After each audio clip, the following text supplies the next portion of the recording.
Cette AG est simplement une AG, je dirais, statutaire annuelle où il faut passer en revue l'exercice de l'année dernière. Donc, et dans ce cadre-là, nous avons soumis à l'Assemblée les rapports d'activité et les rapports financiers. Et après des débats enrichissants, nous avons pu procéder à l'adoption de ces rapports. Le contexte aussi est important à signaler. C'est un exercice au sortir duquel le football local a connu quelques péripéties, et particulièrement le 15 juillet qui est une date à retenir dans l'histoire du football, puisque nous avons eu un match qui s'est terminé par des incidents. Il y a eu mort d'homme et c'était l'occasion de rappeler tout le monde au pardon et surtout de présenter nos excuses à la famille du football basée à Mbour, mais aussi à l'ensemble de la population de Mbour, parce que c'est elle qui avait été éprouvée. Mais aussi, c'était une occasion de demander à tous les acteurs de football de se mobiliser, de taire les querelles pour aller vers l'essentiel. Parce que l'autre aspect important aujourd'hui, c'est qu'au sortir de cet exercice, nous allons participer pour la deuxième fois à une Coupe du Monde. Pour n'importe quel pays, c'est un événement majeur dans la vie du sport. Et aujourd'hui, je pense qu'il était important de lancer le message que c'est en étant unis que nous pourrons réussir cette Coupe du Monde pour que les générations futures puissent obtenir les retombées. Et pour cela, il faut qu'on fasse de bons résultats, mais il faut qu'on y aille unis.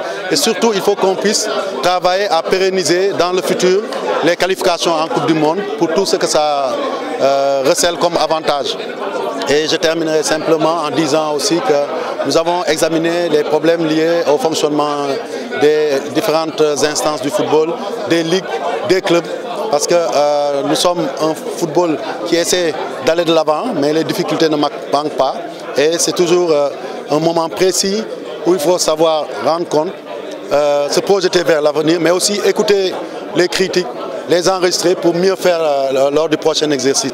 Donc parler de l'exercice budgétaire qui s'est bouclé par un excédent d'exploitation positif de l'ordre de plus de 400 millions.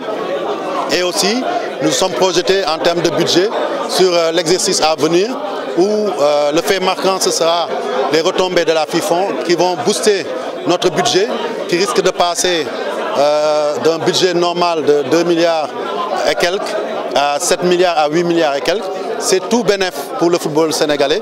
Et l'erreur à ne pas commettre, c'est ne pas en refaire la distribution aux acteurs, mais surtout ne pas en faire les investissements qui doivent en être faits pour pouvoir pérenniser le devenir du football sénégalais. Et c'est cela, je pense, qui a été débattu ici.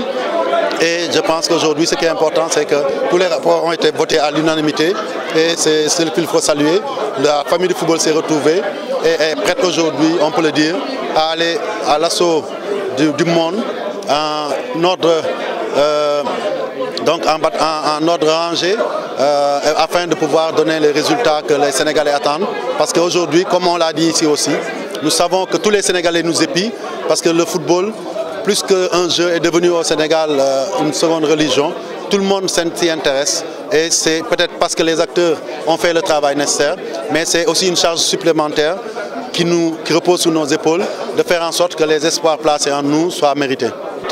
La FIFA va verser un minimum qui tournera autour de 5,4 milliards, parce que c'est ce que recevront les équipes qui s'arrêteront au premier tour. Mais comme je l'ai dit aux délégués, l'espérance forte que je nourris, c'est que le Sénégal ne s'arrêtera pas au premier tour et pourquoi pas qu'il aille le plus loin possible. Ça voudra dire que sur le plan sportif, on aura réussi notre Coupe du Monde, mais ça veut dire aussi qu'on aura pu glaner d'autres ressources supplémentaires qui vont venir gonfler la manne qui est versée par la FIFA.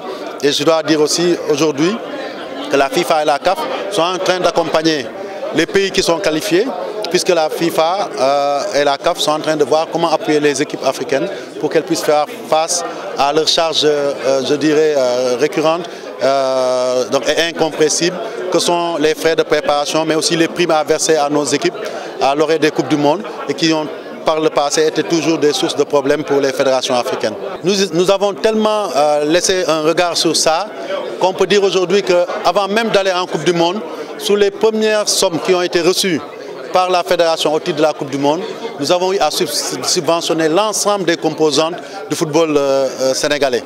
Et nous pensons qu'au sortir de la Coupe du Monde, en début de saison prochaine, nous pourrons faire une autre subvention au club. Mais ce qui est le plus important, ce n'est pas de le faire une fois tous les 4 ans, c'est d'arriver à stabiliser nos ressources, à rationaliser nos charges pour qu'à chaque année, qu'on puisse, le développement repose sur la récurrence, c'est-à-dire les efforts financiers, les efforts matériels, les efforts d'organisation qu'on fait. On doit pouvoir les répéter d'une année à l'autre pour que ça soit durable, que ça soit viable. Et c'est en ce moment seulement qu'on peut dire qu'on est passé d'un football pauvre à un football qui a pu assurer son développement financier et matériel, mais aussi d'un football qui n'était pas performant à un football performant. Et ça, je peux vous dire que notre bréviaire, c'est le rapport de la Cour des comptes de 2002 qui a soulevé un certain nombre de points qui vont nous permettre de nous orienter pour justement éviter quelques manquements dont on ne peut pas considérer que c'était des détournements. Je veux être clair, moi en tout cas, quand j'ai lu ce rapport-là, je n'ai pas eu le sentiment qu'il y avait eu de la prévarication. Peut-être des mauvais choix sur l'utilisation des fonds, de la distribution, ce qui fait qu'aujourd'hui peut-être on ne peut pas avoir un édifice ou quelque chose qui a été considéré comme un legs de 2002 aux générations futures. Et nous, ce que nous voudrons éviter, nous travaillerons à pouvoir doter encore davantage les clubs, parce que le meilleur legs, c'est de faire en sorte que ce qui est en train de se passer se renforce, c'est-à-dire qu'on joue partout, que toutes les catégories jouent, que tous les gens jouent partout au Sénégal, mais que ça se fasse sur la durabilité, qu'on ne fasse pas une saison et qu'on arrête. L'autre chose aussi, qu'on renforce nos infrastructures. Sans nous qualifier en Coupe du Monde, nous avons été capables d'ériger le centre de Toubab Dialaw qui nous apporte beaucoup de bénéfices.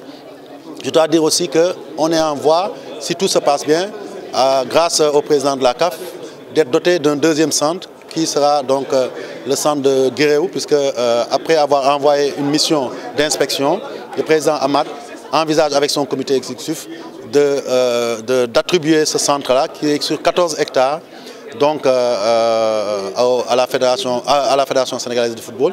Vous voyez ce que ça va ouvrir comme possibilité pour pouvoir renforcer le développement du football à tous les niveaux. Et justement, l'un des projets qui me tient à cœur, entre autres, en dehors de l'hôtel fédéral, c'est de pouvoir mettre en place dans ce centre de Guéréo l'académie nationale de football des jeunes, qui pourra être le vivier de formation de tous nos cadres dans les équipes nationales de jeunes, mais aussi qui pourra être le réceptacle de tous les jeunes qui seront détectés dans les différents championnats, dans les centres de formation, mais aussi dans les phases nationales de petite catégorie.